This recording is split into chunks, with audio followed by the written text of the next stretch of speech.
Hello, fam, and welcome to Because Life Can Be a Niche, the podcast where we do life together. Thank you all so much for joining today. This is an exciting day, an exciting recording session for us, and we're so glad to have you. Thank you for those who have been doing life with us. Thank you, lifers. Welcome back into the living room. Love having you in. If this is your first time doing life with us, welcome. So glad you're here. Be sure to follow us on Instagram, Twitter, and Facebook at Katie Bryant Writes. That's me, Katie Bryant, at Katie Bryant Writes. And also, if you're watching this version of the podcast on YouTube, then you are on the YouTube channel, Life Can Be a Niche. Hit that subscribe button. It is free. Doesn't cost you a thing. We are going to kick off this episode with a topic that is kind of morbid, but not really. But we'll talk about that in just a second. I want to introduce to you guys the tea of the episode. The tea of the episode is Paris.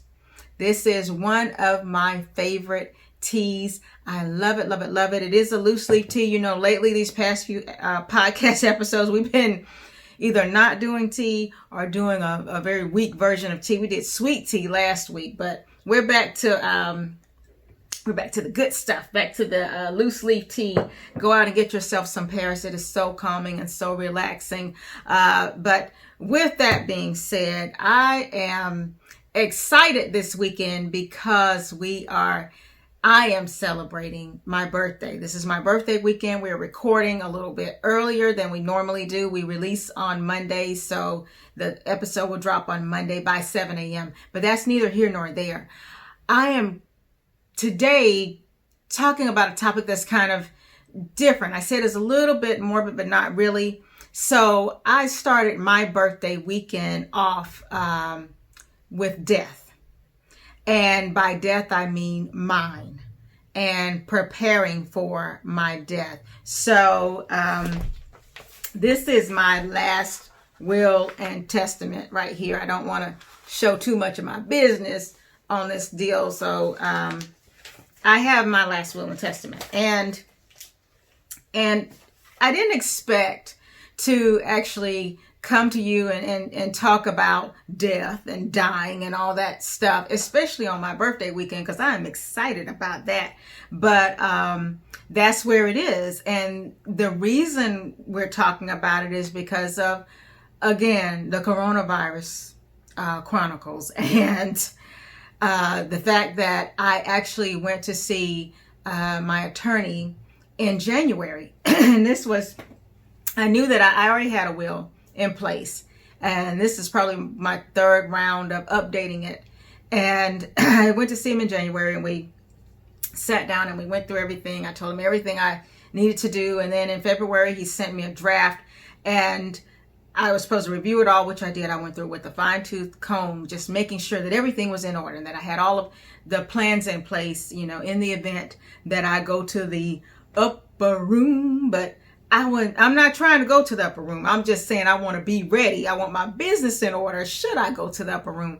And as coronavirus would have it, when I was supposed to go sign, which was in March, everything closed. The courts closed, law offices closed. So I didn't get to sign the paperwork. And I, out of sight, out of mind, weeks go by, months go by.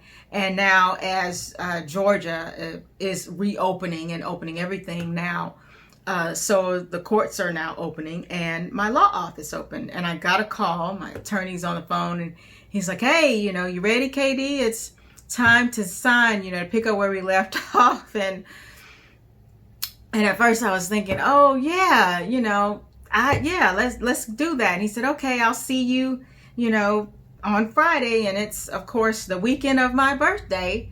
But I want to get it signed because I'm like, Lord, please don't let anything happen. And I have not signed my papers and gotten everything in order. So I started my birthday weekend off really, again, looking at preparations for the end game, if you will. And it's such a surreal time because I'm now looking at my will with fresh eyes. Because when we sat down in January and we went through everything, every little detail, every nuance, so there's no question. And read the document. That's all I want people to do when I'm gone. When I have, gone on getting up morning. When I've gotten up, I want people to read the document because we took a lot of time going through everything. So there should be no guesswork, no arguing, no fighting, bickering, none of that. It's all in the document. But I was, at the time when we went through all of this, it was kind of different. Life was different. My mindset was different. And we weren't facing a pandemic. We hadn't lost Kobe Bryant. We were not in the midst of a social, civil activism, dealing with the racism and the issues in our country. None of that had taken place at the time. So now, as I'm seeing how fleeting life can be and losing friends, it's not like the coronavirus is something that happened to other people and I'm just watching things happen around me. It's people I know, people whom I care about, and so that changes your lens. So I was looking at my will now with a whole new perspective. And of course, it's still the same old stuff. I had to go through everything again, had to relive all of the emotions that I experienced when I was preparing the will. And then, thinking, okay, let me just make sure that everything is the way it should be. I highly encourage you, if you do not have your will prepared, please consider making that a priority. We see now how quickly, we have always known how fleeting life can be, but now in times such as these, so much going on, it makes it more, it hits home, it makes it more real.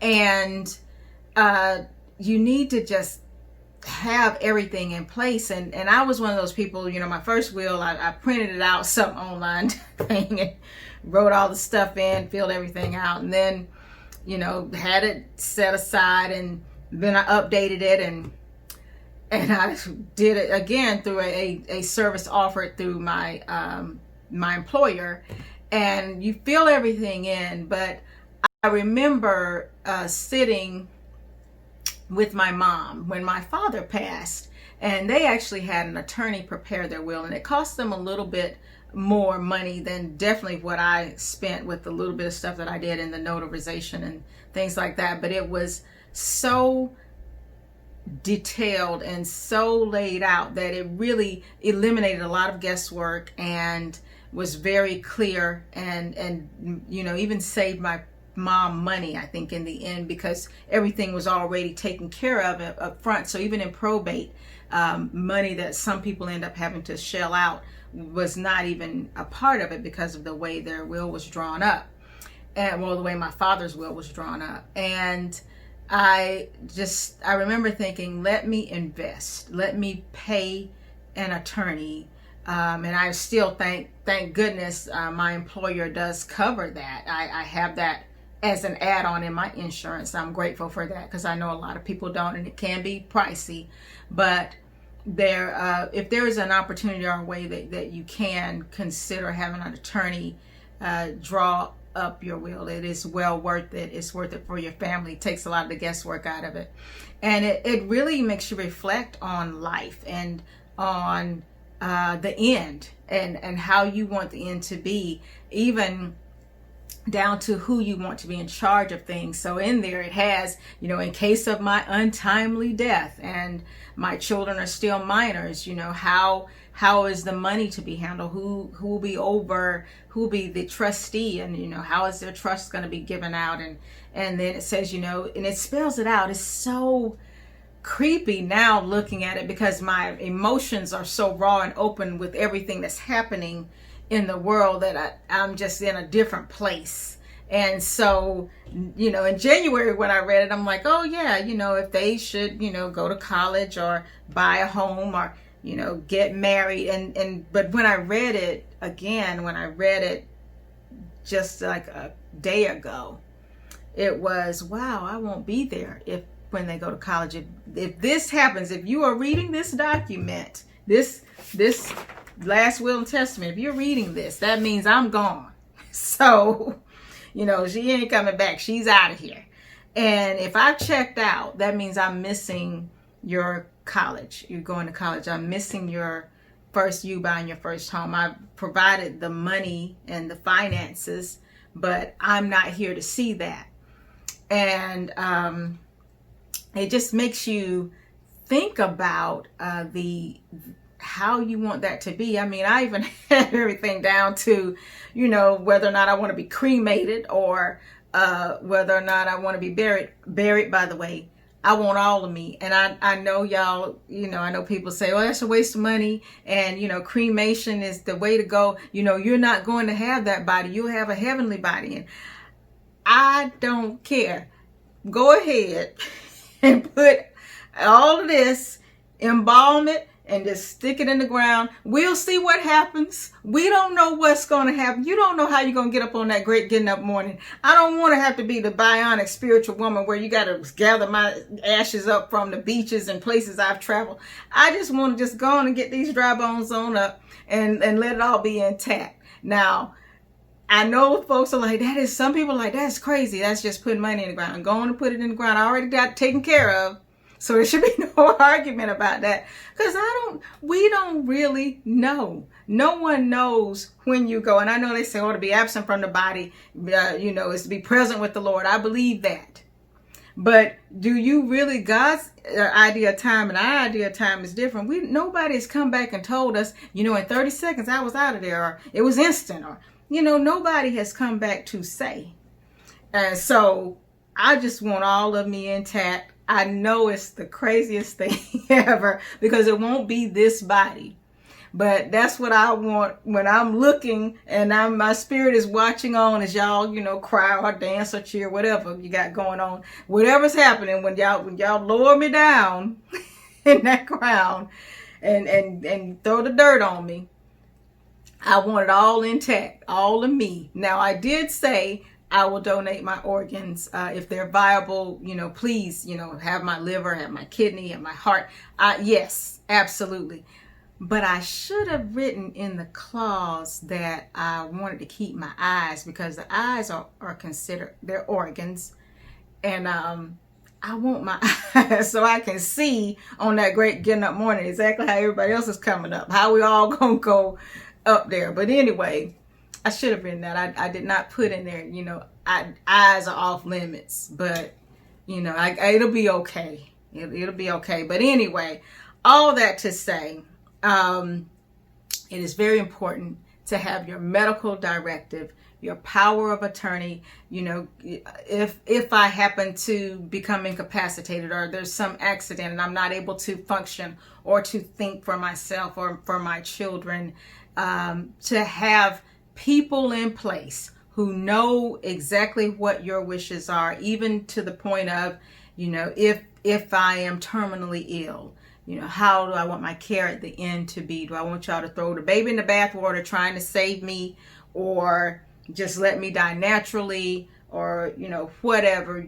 Everything is in these documents, and it really just sobers you up and really makes you think about the end. But it also makes you think about the importance of conversation and talking, and the document that lays everything out. And I hope it's read. In the event that I'm not here, I hope that it is thoroughly read. I mean, of course, the attorneys and everything will make sure, but even in your medical directive of how you want your care to be, or what your wishes are, because I will tell you, if you don't have that stuff written out and you just discuss it with somebody, it will be a mess if there's not clear understanding, especially when people get involved and when family gets involved. I know that there have been cases where someone's on life support and that spouse has chosen, elected to say, well, just pull the plug. And then the family is arguing, no, they wouldn't want to be the plug to be pulled. We want to give every chance. Just let them hang on. We're not going to do that. And, the significant other spouse may say, well, we talked about it. And they said, blah, blah, blah. But if it's in writing, there's no, we talked about it. Because as soon as they decide that and the family doesn't agree, they're going to say, yeah, he been wanting to get rid of her. I knew it. As soon as they said life support, that joker said, let's pull the plug. So just to avoid all of that, to avoid the drama and it's already emotional. You're already on your way out. So just to avoid the drama, have everything in writing and then talk to people about what's in writing. Not just pillow talk with the spouse, not just, if something should happen, have it in writing and then have a conversation with everyone who needs to be involved. Your trustees, the people who you want to look after your children or look after your children's money. If they are of age, of course, that's a different story. But if they're not, it's important to talk. And that's something we don't like to do. We don't like to talk about the end. And because, people say, oh, that's so morbid, that's so creepy, but it is so important to know, what do you want? Do you want a big, fanfare homegoing, or would you just rather be quietly put away graveside and just, gravesite and just let it in quietly and calmly? Those things need to be discussed with the people who will probably either be carrying it out or those who will be intimately involved with the process. So it's my birthday weekend and I'm talking about dying, y'all, but it just is something that I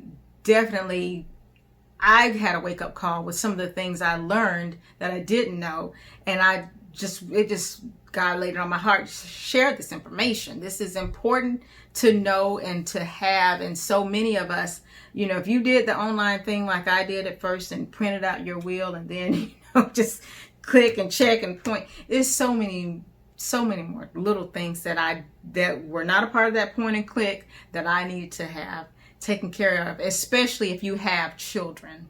So that's where, that part of that kind of plays off in the process, and that's very, very important.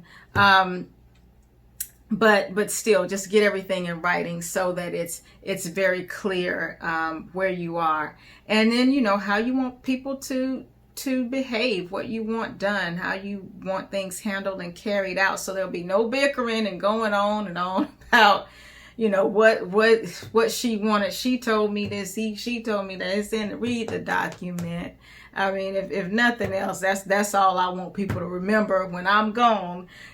Katie said read. Just read. Somebody read it. Somebody read it. But in addition, to that, look into something that I always kind of kept to the side, but make sure that you have everything laid out so people can get their hands on it.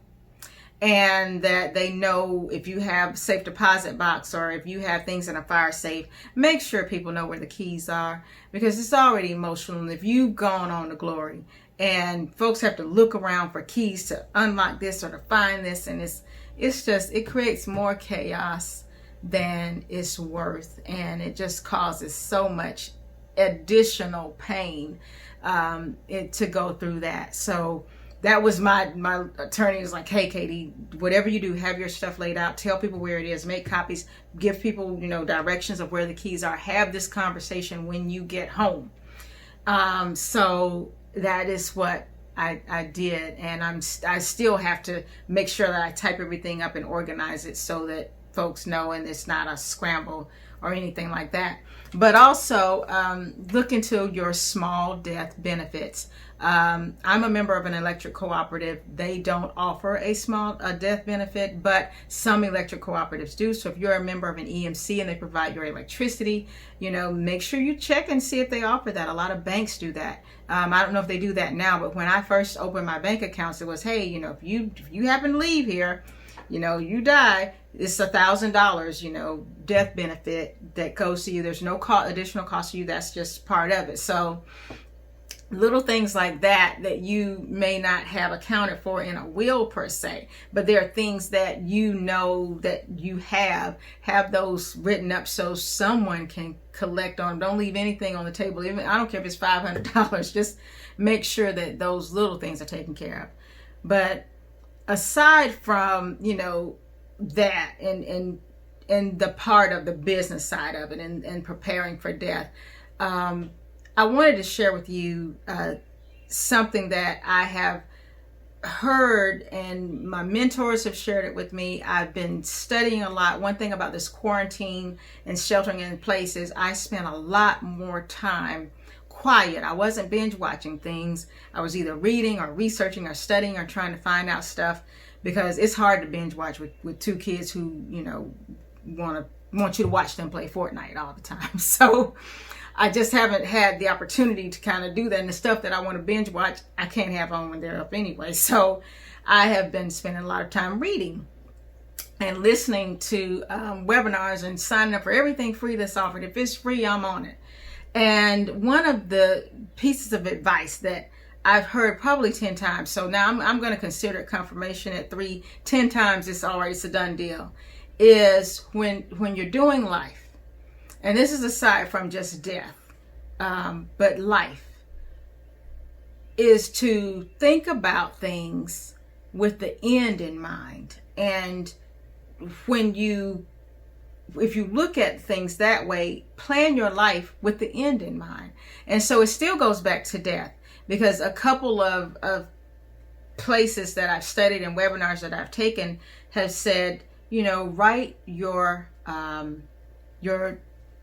eulogy, or write your whatever the newspaper will say when you die. Write that out. What do you want it to say? What do you want your legacy to be? What do you want people to remember you for? And you take that and you work backwards to make sure that you get there. So if your end game is you want people to remember you as a philanthropist, or you want people to remember you for, advocating for change or advocating for equality, then, or doing some, or opening a business, or having several businesses nationwide or globally, whatever you want people in that summary paragraph about your life, about who you were when you walked on this side of the earth, whatever that is, write that down. And because it makes it a reality when you sit down and you think about it and you write it down and you make it very clear and very plain as to where you want to be in life, what you want out of life, and work backwards. So if that means that I want to be a author, film producer, stage play extraordinaire, writer, podcaster, inspirational person, philanthropist, whatever it is, activist, whatever you want them to remember you by, write all of that down and then look back and say, okay, well, today, what do I need to do today so that my end game is in place the way I want it to be? And that was so powerful.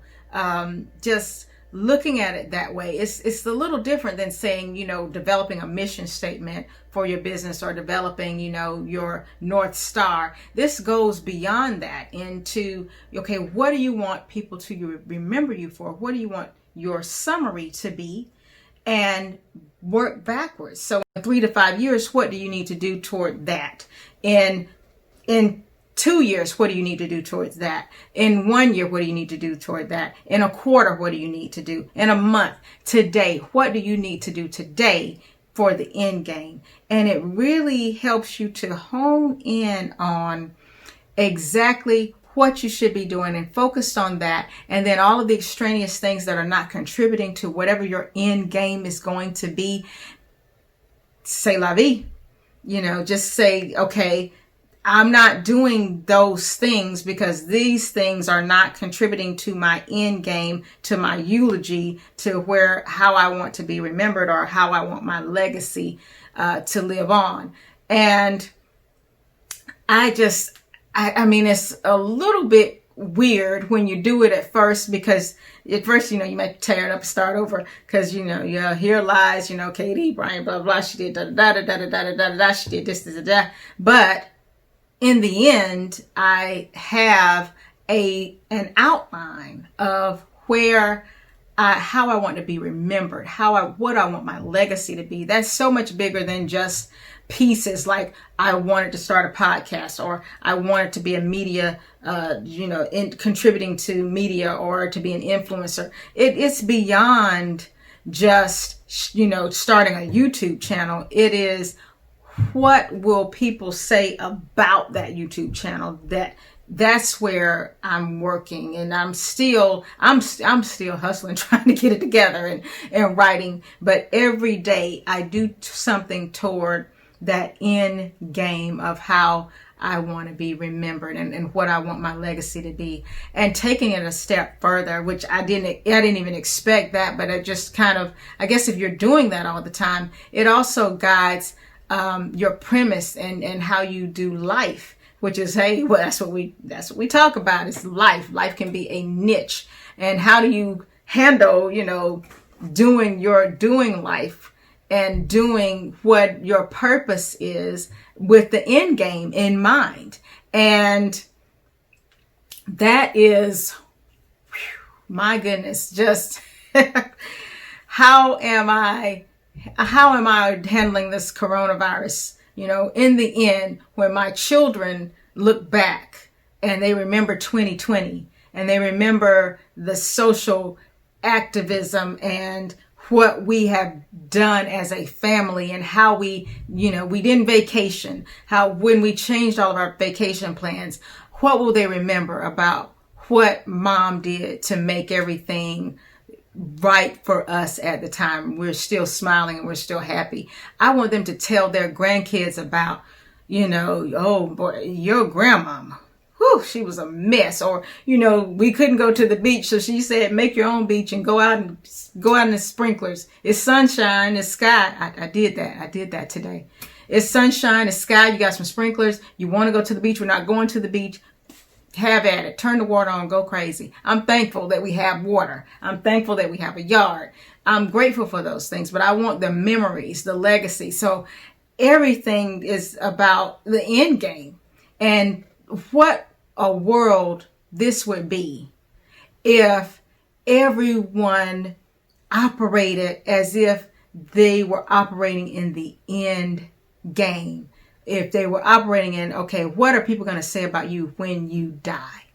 If you think about that every day, that definitely drives, it should help drive actions. For those of us who have faith and believe in God, of course, we have a compass and we have a book. Read the book.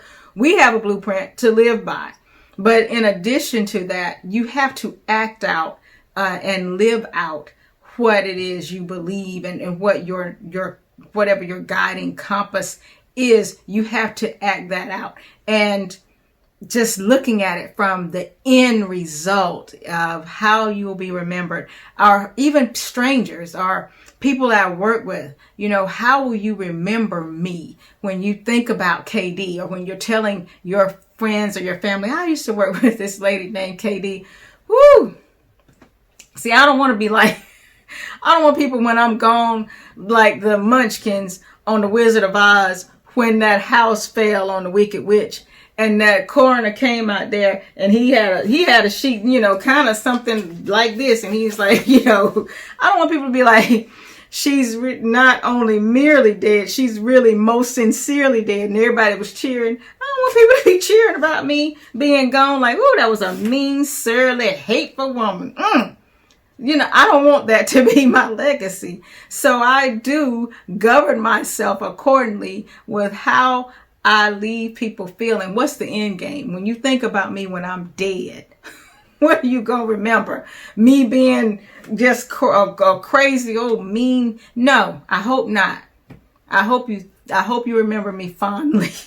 I hope I'm doing things to be remembered in a meaningful, powerful way.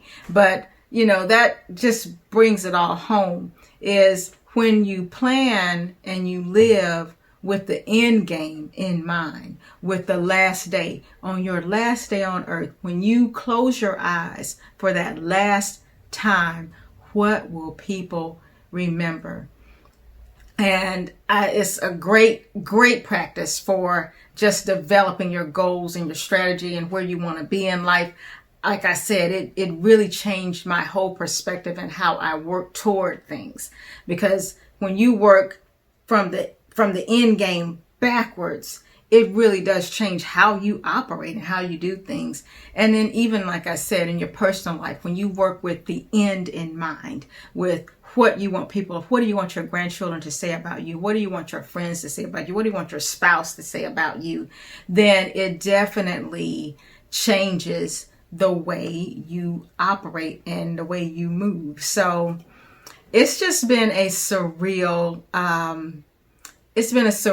weekend, to say the least. I am thankful and grateful for 47 years of life on this earth, and I am beyond thankful for my family and my friends, my village, my children. They are just going all out. It started with my mama. My mom said, "Oh, we're going to celebrate all weekend." It's like, oh, we in the house now, but we doing it up in the house every day this weekend. And so even though I had to start my weekend off, preparing for my death, I still have so much joy and so much peace, and just thankful that, if I'm gone, if the Lord says, "Hey, chick, your time is up, the upper room is waiting for you," then I cannot be more thankful than to just have spent this time with you, being here on this podcast, doing what I enjoy, doing what I love, sharing, talking, getting to know people that are around the world, and I don't even know what they look like, but it is so great engaging with everyone from so many walks of life. And I know things are heavy right now, and we are going through a lot as a nation, as people, as humans, and this is going to be a pivotal moment in history, and I want to be on the right side of it. So thinking about the end game and how I want to be remembered, how I want to meet my maker, how I want my children to remember me, it hit home. It just made sense when I read that last will and testament. Whoo! But it's all good. Find good in it. I hope this helps you. I hope you get something from it. Please get in the comments. I love when people actually comment and respond and talk and have a conversation. That's what this is supposed to be about, is we're talking about, life and doing life together, and talking about death and how we do life in preparation for death. Happened to be the episode for today, but it's something needs to be talked about. It's something that needs to be shared. Do not let people not know where to find your documents so they can read it and know what you want, and not have any kind of craziness when you are trying to slide on out here to the next plane until the great getting up morning, and then your family, everybody just going crazy because they don't know what you wanted. Have that discussion and have the papers and documentation to back it up. Have your life plan and have the plan together for what you want your end game to be. What do you want your legacy to be? It's worth the conversation. It's worth the time. And just let me know what you think. Get in the comments. I would love to hear what you think. Again, the tea of the episode is my favorite tea. It's Paris. I love this tea. And I had some this morning when I was on my patio. I'm gonna have some more this evening when I'm back on the patio enjoying the sunset. And just, hey, it's the same sun. So even though if you can't vacation, if you can't travel, if you're not able to go places, then the sun is the same everywhere. The sky is the same sky. It might not be on a sandy beach. It may be, on your back balcony, on your patio, on your stoop, but it's still there. Look up. Look up. It's still the same. Nothing has changed. It's still the same sun, the same air, the same breezes. May not be palm trees, might be pine trees, whatever, plum trees, peaches, whatever. But it's just soak it up and get it all in.